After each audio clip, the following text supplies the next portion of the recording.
Welcome student, this is your history class 8, chapter 2, part 2. The Battle of Plassey. When Ali Vardi Khan died in 1756, Siraj-ud-Daulah became the Nawab of Bengal.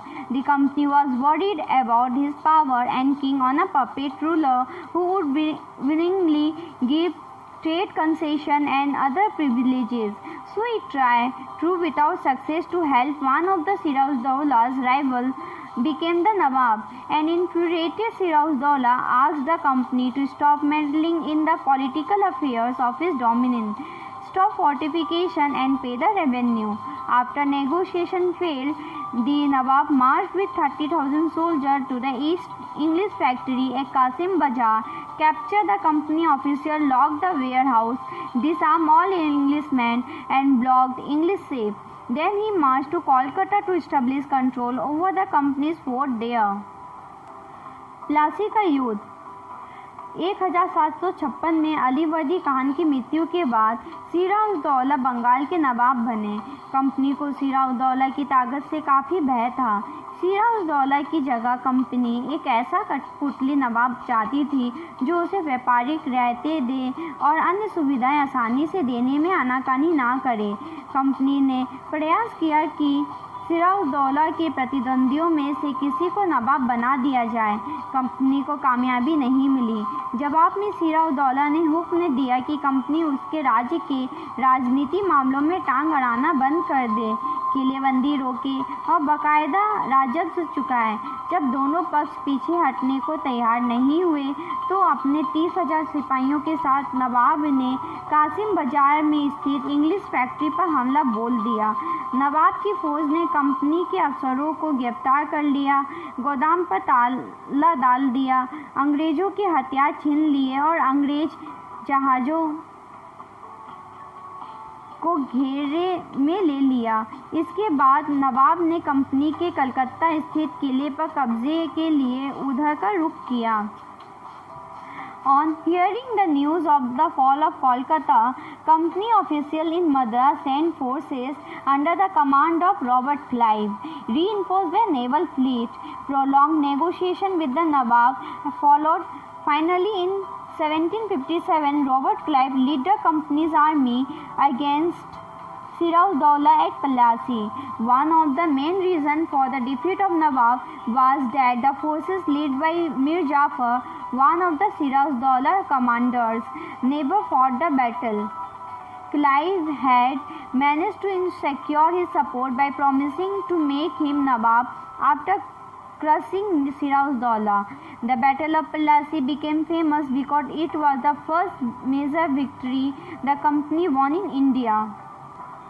Calcutta के हाथ से निकल जाने की खबर सुनने पर मद्रास में तैनात कंपनी के अफसरों ने भी रॉबर्ट क्लाइव के नेतृत्व में सेनाओं को रवाना कर दिया। इस सेना को नौसैनिक बड़े बेड़े की मदद भी मिल रही थी। इसके बाद नवाब के साथ लंबे समय तक सौदेबाजी चली।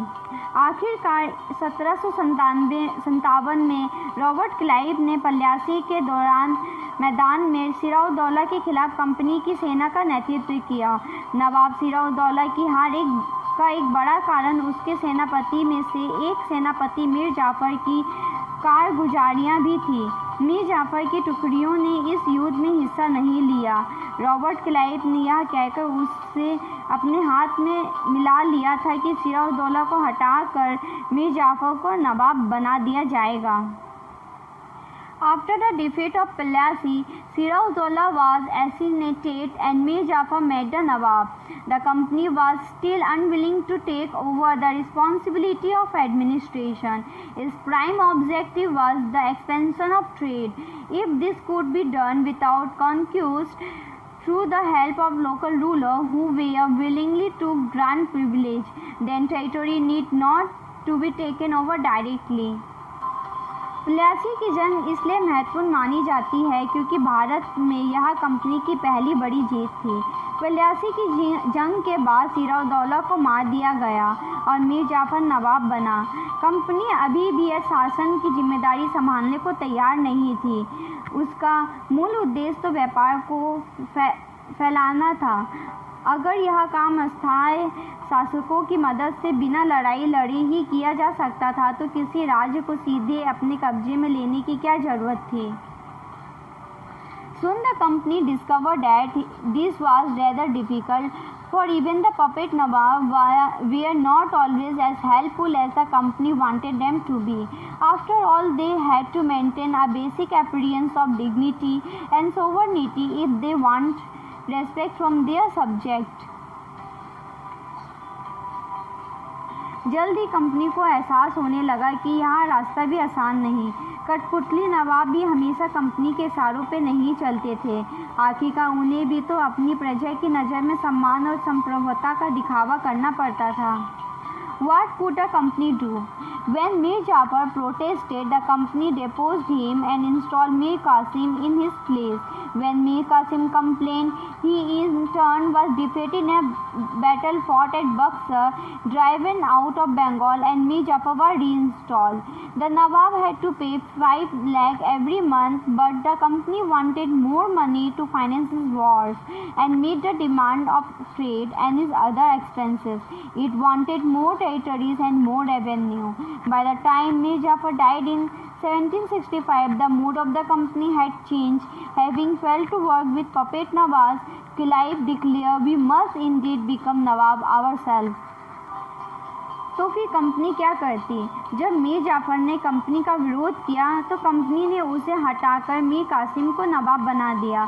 जब मीर कासिम परेशान करने लगा तो बक्सर की लड़ाई में उसको भी हराना पड़ा। उसे बंगाल से बाहर कर दिया गया और फिर मीर जाफर को दोबारा नवाब बनाया गया। जब नवाब को हर महीने 5 लाख रुपए कंपनी को चुकाने थे। कंपनी अपने सैनिक खर्चों से निपटने, व्यापारिक ज़रूरतों तथा अन्य खर्चों को पूरा करने के लिए और पैसा चाहती थी। कंपनी और ज़्यादा इलाके तथा और ज़्यादा कमाई चाहती थी। 1765 में जब मीर जाफर की मृत्यु हुई तब तक कंपनी के इरादे बदल चुके थे। कठपुतली नवाब के साथ अपने खराब अनुभवों को देखते हुए क्लाइव ने ऐलान कर दिया कि हमें खुद ही नवाब बनना पड़ेगा। Finally, in 1765, the Mughal emperor appointed the company as the Diwan of the province of Bengal. The Diwani allowed the company to use the vast revenue resource of Bengal. This solved a major problem that the company had earlier faced. From the earlier 18th century, trade with India had expanded, but it had to buy most of the good in India with gold and silver import from Britain. This was because at this time Britain had no goods to sell in India. The outflow of gold from Britain slowed after the Battle of Plassey and entirely stopped after the assumption of Diwan. Now revenue from India could finance company expenses. This revenue could be used to purchase cotton and silk textile in India, maintain company troops and meet the cost of building the company fort and offices at Kolkata. आखिरकार 1765 में मुगल सम्राट ने company को ही बंगाल प्रांत का दीवान नियुक्त कर दिया। दिवाली मिलने के कारण कंपनी को बंगाल के विशाल राजस्व संसाधन पर नियंत्रण मिल गया था। इस तरह कंपनी की एक पुरानी समस्या हल हो गई थी। 18वीं सदी की शुरुआत से ही भारत के साथ उसका व्यापार बढ़ता जा रहा था, लेकिन उसे भारत से ज़्यादातर चीज़ें ब्रिटेन से लाए गए सोने और चांदी के बदले में खरीदनी पड़ती थी। इसकी वजह ये थी कि उस समय ब्रिटेन के पास भारत में बेचने के लिए कोई चीज़ नहीं थी। प्लासी की जंग के बाद ब्रिटेन से सोने की निकासी कम होने लगी और बंगाल के दीवानी मिलने के बाद तो ब्रिटेन से सोना लाने की ज़रूरत ही नहीं रही। अब भारत से होने वाली आमदनी के सहारे ही कंपनी अपने खर्चे चला सकती थी। इस कमाई से कंपनी भारत में सूती और रेशमी कपड़ा खरीद सकती थी, अपनी फौजों को संभाल सकती थी और कलकत्ता में किले और दफ्तरों के निर्माण की लागत उठा सकती थी। Company officials became Nabobs. What did it mean to be Nawabs? It meant, of course, that the company acquired more power and authority, but it also meant something else. Each company servant began to have vision of living like Nawab. Company के अफसर नवाब बन बैठे। नवाब बनने का क्या मतलब था? इसका एक मतलब तो यह था कि कंपनी के पास अब सत्ता और ताकत थी, लेकिन इसके कुछ और फायदे भी थे। कंपनी का हर कर्मचारी नवाबों की तरह जीने के ख्वाब देखने लगा था। After the Battle of Plassey, the actual Nawab of Bengal were forced to give land and vast sums of money as personal gift to company officials. Robert Clive himself assumed a fortune in India. He had come to Madras, now in Chennai, from England in 1743 at the age of 18. When in 1767 he left India, his Indian fortune was worth 4,01,102 euros. Interestingly, when he was appointed governor of Bengal in 1764, he was asked to remove corruption in company administration, but he was himself cross-examined in 1772 by the British Parliament, which was suspicious of his vast wealth. Although he was acquitted, he committed suicide in 1774. Plassey के युद्ध के बाद बंगाल के असली नवाबों को इस बात के लिए बाध्य कर दिया गया कि वे कंपनी के अफसरों को निजी तोहफे के तौर पर जमीन और बहुत सारा पैसा दें। खुद रॉबर्ट क्लाइव ने ही यही भारत में बेहिसाब दौलत जमा कर ली थी। 1743 में जब वह इंग्लैंड से मद्रास आया था तो उसकी उम्र 18 साल थी।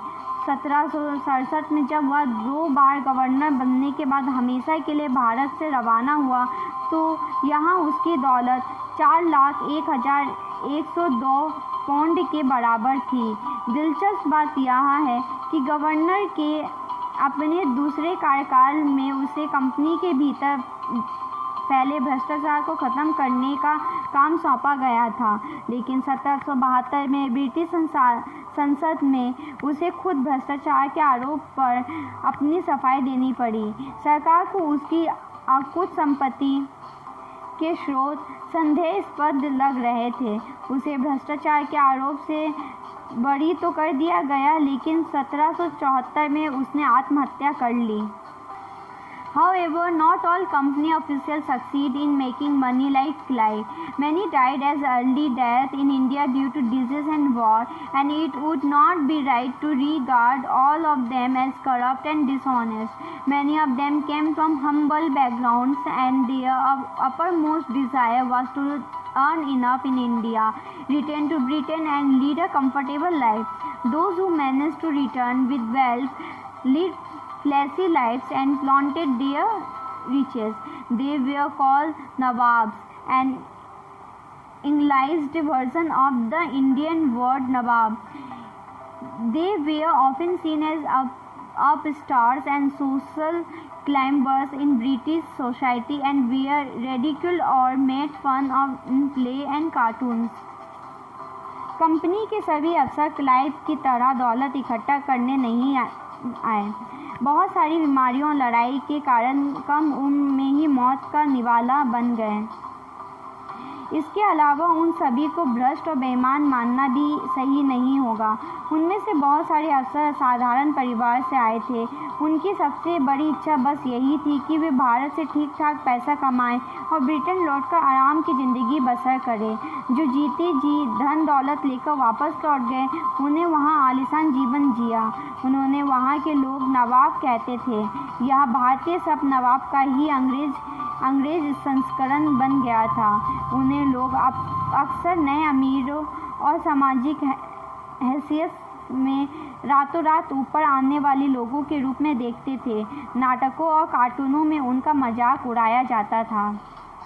This is the end of this video. We will continue this chapter in next video. If you have any doubt, please let us know. We will try to clear your doubts in another video. अगर आपको कोई संदेह है तो कृपया करके हमें बताइए। हम अगले वीडियो में आपके संदेह को दूर करने का प्रयास करेंगे।